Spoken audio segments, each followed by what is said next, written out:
Assalamu alaikum everybody. How are you? I hope you are fine.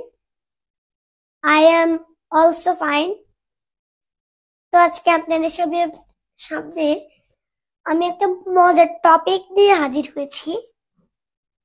টপিকটি হলো identification of noun,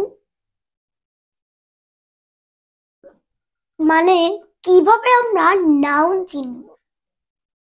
কোনো ওয়ার্ডের শেষে যদি এই সাফিক্স বা শব্দাংশগুলো থাকে তবে তার নাউন হবে। আজকে মাইন্ড ম্যাপিং এর সাহায্যে ক্লাসটি দেখাবো। Let's go. এই ক্লাসের পরবর্তী অংশে যাবার আগে আপনাদেরকে বলবো এই ক্লাসের একটি স্ক্রিনশট নিয়ে রাখেন বা খাতায় লিখে রাখেন। তো চলুন আমরা শুরু করি। THY meant done it, hood, ship,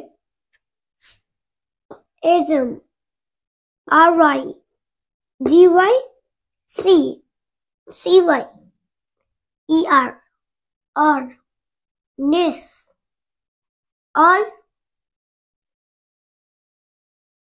our, shun, এই শব্দাংশগুলো যদি কোনো শব্দের শেষে থাকে তাহলে সে শব্দটি নাউন হবে। আমাদের ক্লাসটি কেমন লেগেছে? যদি ভালো লেগে থাকে তাহলে লাইক কমেন্ট শেয়ার করবে। আর যদি এমন মজার মজার টপিক আরো দেখতে চান তাহলে আমাদের পেজকে ফলো করে রাখবেন। Take care till then. Allah হাফেজ।